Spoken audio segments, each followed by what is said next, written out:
தெய்வயானையில அமர்ந்த நிலையில், வெள்ளி தெய்வயானோட சுப்பிரமணியன் அமர்ந்த நிலையை காட்சி அளிப்பார். அணையாத தீபம் அங்க. அப்புறம் வந்து திருநள்ளாறு சனி பகவானையும் சூரியனையும் தரிசித்த பலன் அந்த இடத்துக்கு போய் தரிசிக்கவே வேணாம், இந்த முருகனை தரிசித்தான். ஸோ நமக்கு வந்து சனி பகவானும் ஒன்றும் பண்ணமாட்டேன், சூரியனாலும் ஒரு பாதிப்பும் இருக்காது இந்த முருகன். அதுக்கப்புறம் திருப்பம் தருவார் திருவிழை கழிநாதர். இதுதான் அடி முடி அடி நடு முடி அப்படின்னு ஒரு அன்னகிரிநாதர் ஒரு திருப்புகள்ல பாடியிருக்கார்.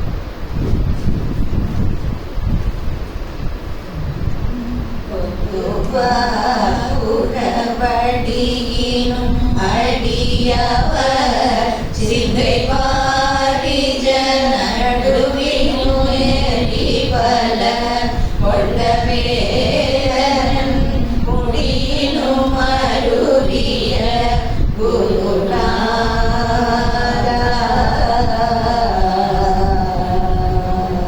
இதுல வருஷத்துல அடி நடு முடின்னு வரும். அது மூணு என்னன்னா ஒரே திருப்புகழ மூணு முருகஸ்தலத்தை பற்றி சொல்றாங்க. திருவிழை கழிவுன்னு, ரெண்டாவது சிறுவாபுரி, மூன்றாவது திருப்போர்.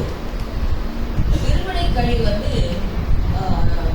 6 கிலோமீட்டர் தில்லையாடியிலேருந்து, தில்லையாடி வழியாக போனால் 6 கிலோமீட்டர் இதுலேருந்து திருக்கடையூர்லேருந்து அங்கே இருக்குது. அதுக்கு என்னென்னா சூரபத்மன் வதத்துக்கு முன்னால் முருகன் அங்கே தான் போய் சிவபெருமானை நோக்கி தியானம் இருந்தாராம். அதுக்கப்புறம் போருக்கு போயிட்டு அங்கே வந்து இந்த ஹிரண்யாசுரனை வதம் பண்ணினதுக்காக அந்த பாவம் போகணும்னு சொல்லிட்டு திருப்பி இங்கே வந்து அவர் தவம் பண்ணின இடம் அப்படின்னு சொல்கிறார். உள்ளேயே அந்த கருவறையிலேயே முருகனோட கீழே வந்து சிவனோட லிங்க வடிவில் பாபநாசன் பேர் அவர் பேர், அவர் கீழே இருக்கார். அந்த மாதிரி ஒரு அமைப்பு வேற எந்த கோவில்லையும் கிடையாது, இந்த ஒரு கோவிலில் தான் இருக்குது அப்படிங்கிறார். முருகன் நல்ல 5 அடி உயரம். அவர் எப்படி டிஸ்கிரைப் பண்ணுறாங்க? முருகன் அழகோ அழகு, ஒரு திருமுகம், 2 கைகளுடன் சுமார் 5 அடி நின்ற கோலம், வலது கரம் அபயஹஸ்தம், இடது கை இடுப்பில் வைத்திருப்பார், பாதங்களில் வீரக்கழல், வலது காலில் பூண், மார்பில் வாகுவலயம் இந்த நின்ற நிலை சுப்பிரமணியன் என்று சிற்ப நூல்ல இந்த மாதிரி ஒரு டிஸ்கிரிப்ஷன் கொடுத்துருக்காங்க. இங்க வந்து புறாமரம் அப்படிங்கிறது தான் ஸ்தல விருட்சம். புறாங்கிறத திருப்பி கொடுங்க, ராகுன்னு வருது இல்லையா? ஸோ ராகு வந்து பாம்பு வழியில் வந்து இங்கே வந்து முருகனை வழிபட்ட இடமா. ஸோ அதனால் ராகு தோஷம் இருக்குது. ஸோ முருகன் இருக்கிற இடங்கள்லாம் அந்த நம்மளுக்கு நவகிரகங்களோட பாதிப்பு இல்லாமல் அவர் பார்த்துப்பார். ஆனால் நவகிரகத்துக்கு தனி சன்னதி கிடையாது இந்த கோவிலில். ராகு தோஷம் விளங்கும் அப்படின்னு சொல்கிறாங்க அந்த கோவில். அதுக்கப்புறம் சிறுவாபுரிங்கிறது வந்து 40 கிலோமீட்டர்ஸ் ஃப்ரம் சென்னை, அந்த சென்னை கல்கட்டா ஹைவேஸில். பெயர் காரணம் என்னன்னா சிறுவாபுரின்னு என் பேர் வந்துன்னா லவாகுச்சா, ராமரோட போரிட்ட இடம். ராமருக்கு தெரியாது அவள் தான் குழந்தைன்னு இடம், அவளுக்கு தெரியாது ராமர் தான் தன்னோட தந்தை அப்படின்னு தெரியாது. போரிட்ட இடம், சிறுவர்கள் போரிட்ட இடம் தான் சிறுவாபுரி. முதல்ல வந்து சிறுவர் போர்புரின்னு தான் அந்த சிறுவாபுரி ஆயிடும். அதுக்கு வந்து அங்கே வந்து பல நூற்றாண்டுகளுக்கு ஒரு பக்தை, முருக பக்தை இருந்தார். அவள் எப்பப்ப முருகனையே தியானம் பண்ணிட்டு முருகன் நாமமே சொல்லிட்டு இருக்காங்க. அது வந்து அவங்க ஹஸ்பண்டுக்கு பிடிக்கல. சொல்லாத முருகன் நாம சொல்லாத அப்படிலாம் சொல்றாரு. அவன் கேட்கல, அவன் தியானம் பண்ணிட்டு இருக்கான். அப்போ கோபத்துல 2 கையை கட் பண்ணிட்டு இருக்காங்க ஹஸ்பண்ட். உடனே அந்த இதுலயும் அவங்க வந்து முருகனை தான் சரணடையான், என்ன இந்த கஷ்டத்துல எனக்கு காப்பாற்று. அப்போ முருகன் வந்து அவரோட 2 கையை திருப்பி கொடுக்குறாரு. முருகன் வந்து யாரையும் கைவிட மாட்டான், அவரோட பக்தங்க அப்படிங்கிறது இது ஒரு இது. இங்க இருக்கிற முருகனுக்கு வந்து பாலசுப்ரமணியன் பேர். பக்தர்களின் பாலசுப்ரமணியன் முதல்ல என்ன சொன்னாங்க, பக்தர்களோட துயரை நீக்கி அவரை ஆனந்தமா வைக்கலாம், அவர் தான் பாலசுப்ரமணியன். இங்குள்ள சிவன் பெயர் வந்து அண்ணாமலையார், அம்பாள் வந்து உண்ணாமலையார். இங்க வந்து உற்சவமூர்த்தி வள்ளி மணாளர், வள்ளி இச்சாசக்தி.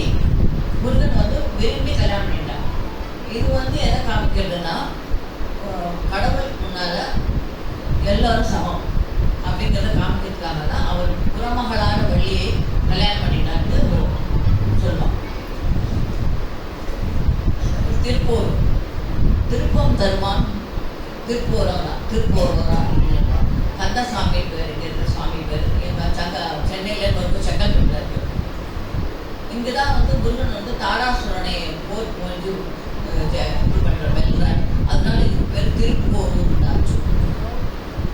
இது வந்து பல்லவா காலத்துல கிட்டத்தட்ட 10th century கட்டின கோவில் இது.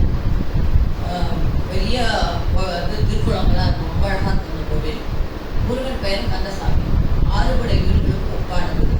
சிதம்பரம் சுவாமிகள் வந்து அப்படிங்கிற ஒரு சுவாமிகள் வந்து 226 பாடல்கள் பாடியிருக்காங்க இந்த முருகனை பற்றி. இவர் வந்து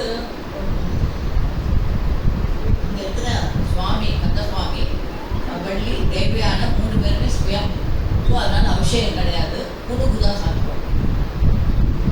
மிகவும் பழமை வாய்ந்தது. சரி, இந்த ஊருக்கு வந்து சமராபுரி இதில் வருமே இப்போ கந்த சிருஷ்டியில் சமராபுரி வாழ் சண்முகத்தரத்தேன் கந்த சிருஷ்டியில் அந்த சமராபுரி தான். சமராபுரின்னு ஒரு பேர். அதுக்கப்புறம் வந்து கோரிமா நகரம்னு ஒரு ஊர், யுத்தபுரின்னு ஒரு பேர். இவ்வளோ பேர் அந்த ஊர் இருக்கு.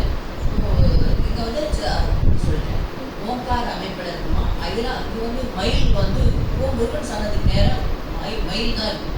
இங்கே மட்டும் ஐராவதம் தான் இவருக்கு அந்த வாகனம். மும்மூர்த்திகளின் அம்சம் அந்த மாதிரி இருக்கார். இங்கே வந்து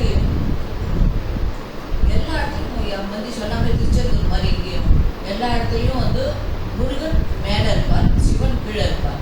இங்கே மட்டும் சிவன் கோயில், சிவன் கீழே இருக்கார், மேலே இருக்கார், முருகன் கீழே இருக்கார் இந்த கோவில். அது விசேஷம்.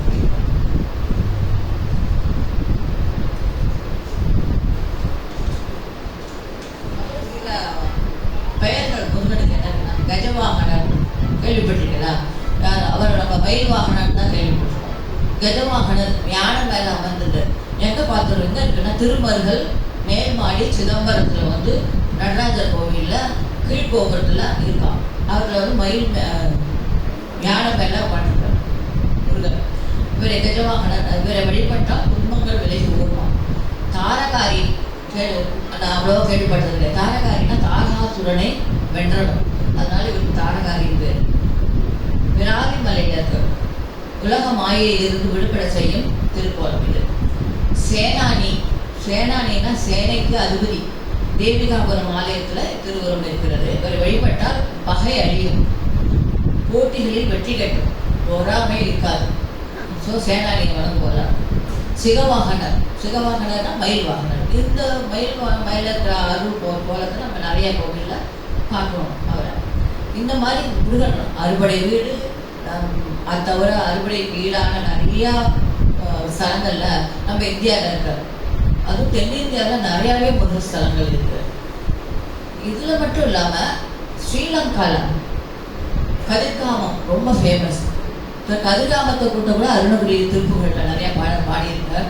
அங்கே வந்து முருகனுக்கு வந்து சிலை கிடையாது, ஒரு ஸ்க்ரீன் தான் தொங்க விட்டுருக்கா. அந்த ஸ்க்ரீனில் வந்து எந்திரம் வரைஞ்சிருக்கோம் அப்படின்னு சொல்லிட்டு எந்திரம் இருக்குது. முருகனோட சக்தியெல்லாம் எடுத்து எந்திரமாக வச்சுருக்கா. அதை தான் நல்ல கூட்டம் ஒன்று அந்த கோவிலையும் கதிர்காமம் நாங்கள் பார்த்துருக்கோம்.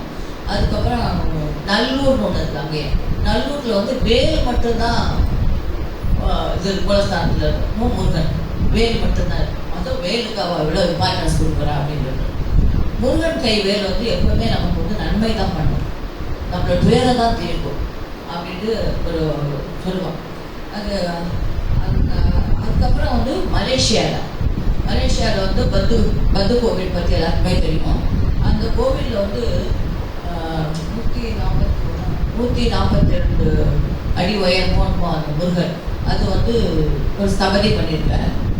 அதுக்கு மேலே நிறைய படிகள் இருக்கும். அது ஏறி போனால் மேலே நிறைய கேவ்ஸ் இருக்குது, அதெல்லாம் பார்த்துட்டு போகலாம். இந்த தபதி யாருன்னா நம்ம திருவாரூரை சேர்ந்தவர், தியாகராஜன் பேர். எங்கள் கணவர் ரொம்ப தெரிந்தவர். அவர் தான் இப்போ சேலம் பக்கத்தில் ஒரு பெரிய முருகன் இருக்குல்ல, அதான் தெரியும். ஸோ பெரிய முருகன் அது வந்து அது முதல்ல அங்கே இருக்கிற மலேசியாவில் இருக்கிறது தான் டாலஸ்ட் முருகனாக இருக்குது. இப்போ சேலத்துக்கிட்ட இருக்கிற முருகன் வந்து அதை விட வேர்ல்டு ஃபஸ்ட்டு வந்து அதுவாகிடுச்சு. ஒரு 4-5 அடி கூட பண்ணியிருக்காரு அவர். அந்த மாதிரி இருக்கு. அந்த மாதிரி அங்கேயே இருக்கு. அடுத்ததாக நம்ம வந்து வேல் பற்றி பார்க்கலாம். முருகனோட வேலுக்கு என்னெல்லாம் சிறப்பு? ஞானத்தின் சின்னம் வேல், அறிவின் சின்னம் தான் வேல். அறிவு எப்படி இருக்கும்? கூர்மையா, அகலமா, ஆழமா இருக்கும். ஸோ அது மாதிரி தான் வேல் இருக்குது. ஸோ வேல் வந்து உங்களுக்கே தெரியும், சூரபத்மன் வந்து மரமாக நின்றும் போது அவர் தன்னோட கை வேலை விட்ட உடனே ரெண்டாக வந்து ஒன்று முருகனாவது இன்னொன்று சேவலாவது, சேவல் குடியில் போது இவர் வாகனம் வந்துடுறாரு. அதுலேருந்து என்ன சொல்ல, முருகனை வந்து சூரன் அழிக்கவில்லை, ஸ்வீகாரம் செய்கிறான். அதனால் அந்த முருகன் கைவேல் யாரையும் அழிக்காது, அவளை திருத்த தான் செய்யுமே தவிர அவளோட துன்பத்தை போக்குவரத்து தான் செய்யுமே தவிர அவளுக்கு துன்பம் அழைக்காதுன்னு சொல்லுவாங்க. அதான் தீமை செய்தவருக்கும் நன்மை செய்தவர். சூரபத்மன் எவ்வளோ கொடுமை செஞ்சாலும் இருக்கும், அவனுக்கே நன்மை. அவனை வந்து அப்படி ஸ்வீகாரம் பண்ணிட்டு இருக்க, தன்னோட வாகனமாக ஏற்றுருக்கார். ஸோ நம்மிடம் இருக்கும் தீய சக்திகளை அழித்து நம் ஞானம் அறிவின் மூலம் நல்ல வழிகளை காண வேண்டும் என்பதை மேல் காட்டும் தத்துவம். அது வடிவே முருகனுக்கு சொல்லுங்க.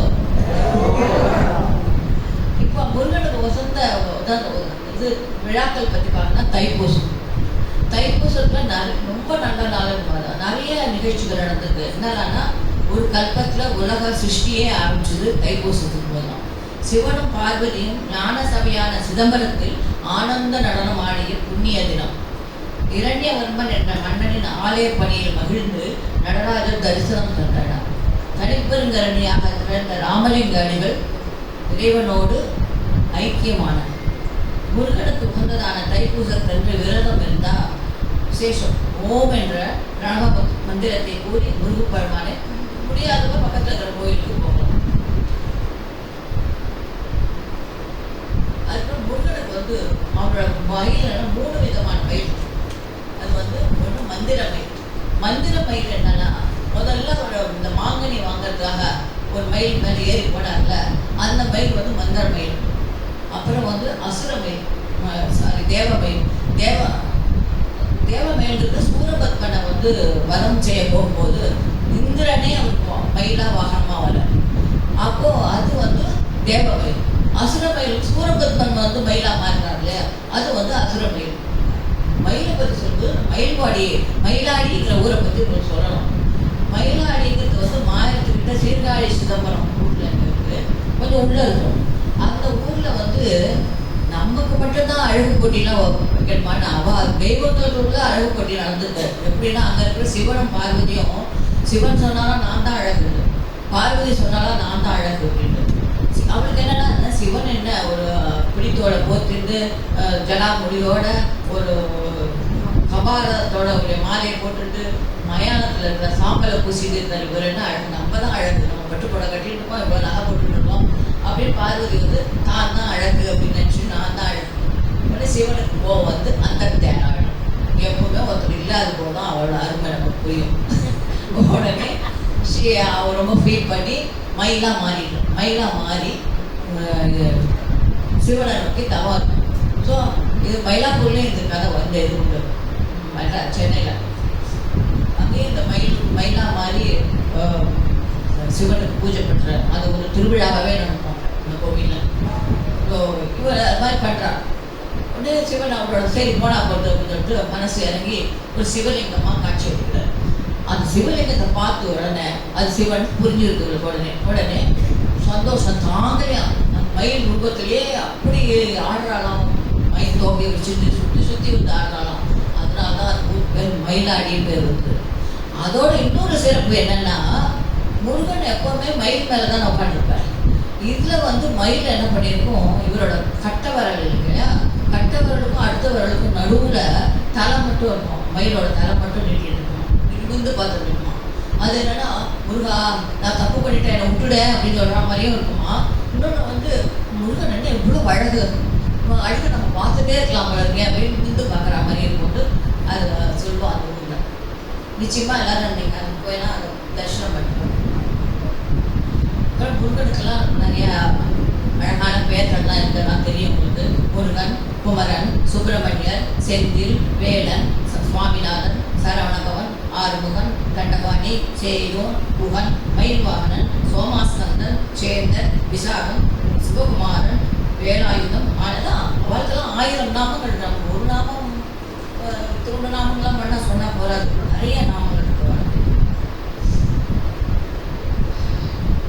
அப்புறம் முருகன் பற்றிய சேயிங்ஸ்லாம் அது சொல்லி நான் இதை புரிஞ்சுக்கிறேன். வேலை வணங்குவதே வேலை.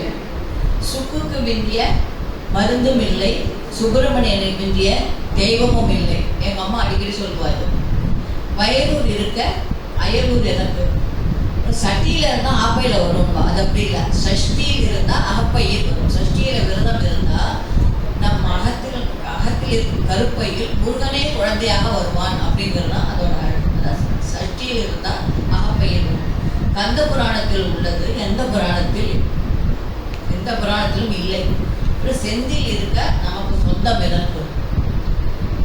வடிவேல் இருக்க வஞ்சகம் இல்லை, வேல் இருக்க வினையும் இல்லை, மயில் இருக்க பயமும் இல்லை, குகன் இருக்க குறை இல்லை, திருத்தணி முருகன் வழித்துணைக்கு வருவான்.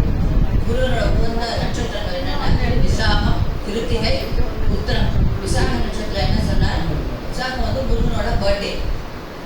கிருத்திகை வந்து அது கார்த்திகை பெண்களை சிறப்பு பண்ணணுங்கிறதுக்காக கிருத்திகை நட்சத்திரத்தை கொண்டாடுறோம்.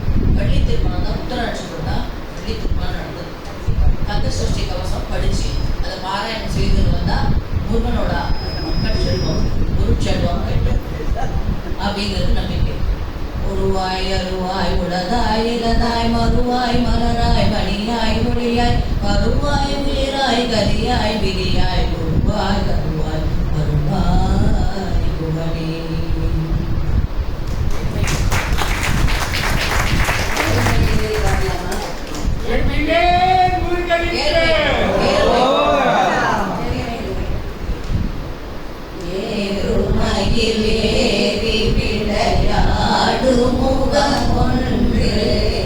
ஈஸ்வருடன் ஞான மொழி பேசு முகமொன்று கூறுமடியார்கள் வினை தீர்த்த முகமொன்று கொன்றுருவமே மாகி நின்ற முகமொன்று மாறுபடு சூரரை வதைத்த முகமொன்று வள்ளியை மனம் உணர வந்த முகமொன்று ஆறு முகமான பொருள் நீ அருள வேண்டும் ஆதி அருணாச்சலம் அமர்ந்த பெருமாளே ஆறு முகமான பொருள் நீ அருள வேண்டும் ஆதி அருணாச்சலம் அமர்ந்த பெருமாளே.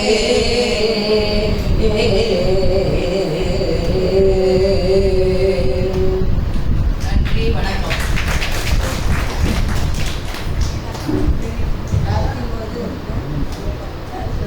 எல்லாருக்கும் நமஸ்காரம். நம்ம ராதா கணேசன் முன்னாலேயே நிறைய தரம் கவிஞராக பார்த்துருக்கோம், பட்டிமன்றம் பேசி கேட்டிருக்கோம். இன்னைக்கு நிறைய விரிவாக முருகனை பற்றி சொன்னாங்க. எனக்கு ஒரு வாத்தியாருங்கிற முறையில் எப்பவுமே சொன்னால் முத்துக்குமார சுவாமி உண்டு. முத்துக்குமார சுவாமி அவர் சொல்லல. அதே மாதிரி நெல்லையப்பர் கோவிலில் வந்து ஆறு முகத்தையும் பார்க்க முடியும். மற்ற கோவில்களில் 6 முகங்கள் முன்முகங்களில் தான் பார்க்க முடியும். நெல்லையப்பர் கோவிலில் 6 முகத்தையும் பார்க்க முடியும். அப்புறம் அப்கோர்ஸ் இதெல்லாம் தமிழ்நாட்டில் இருக்கக்கூடிய கோவில்கள்லாம் அவங்க ஆல்மோஸ்ட் கவர் பண்ணுறாங்க. எல்லா கோவிலையும் முருகன் இருக்கு. அந்த கோவிலில் பார்த்தோம்னாக்கா அது ரொம்ப முருகன் வந்து முடியவே முடியாது. அவங்க முதல்ல சொல்லும்போது சொன்னாங்க எல்லா கோவிலுக்கு போகும்போது நான் குறிப்பெடுத்து வச்சுக்கிறேன் அப்படின்னு சொல்லிட்டு. அந்த வகையில் எனக்கு தெரியும் இப்போ முருகனை கவர் பண்ணிட்டாங்க. அந்த கோவிலில் இருக்கக்கூடிய மற்ற தெய்வங்களை பற்றி அடுத்து வரப்போற சச்சங்கள்ல கவர் பண்ணுவாங்கன்னு நம்புறேன். You have more opportunities. அந்த மாதிரி நிறைய அவங்களுக்கு இருக்க அந்த விஷயங்கள்லாம் அவங்க பகிர்ந்துப்பாங்க. அப்போ இங்கே நீ முருகனை பற்றி பேசுறதுனால அடுத்த சத்சங்கத்துக்கு பாலசுப்ரமணியன் வர அவர் வந்து பாகவத ரக்ஷை அப்படிங்கிறத பற்றி அடுத்த செகண்ட்ஸில் பேசுவார். நாம் இப்போ ஒரு 7-8 சத்சங்கங்கள் நாமளே பேசிட்டு இருக்கோம். நம்ம எல்லாரும் நல்லா பேசினா கூட வெளியிலேருந்து ப்ரொஃபஷனலாக பேசக்கூடியவங்க வந்தாக்க அவங்கள்ட்ட கற்றுக்கலாங்கிற முறையில் ஆகஸ்ட் 7ஆம் தேதி இன்னைக்கு கோவிந்தபுரம் பாலாஜி பாகவதர் நீங்கள் வர அவருடைய லெக்சருக்கு நீங்கள் எல்லாரும் வந்து அதில் கலந்து கொள்ளணும் அப்படின்னு கேட்குறேன்.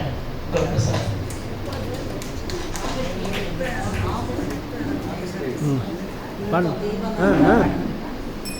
தீபமங்கள ஜோதினம்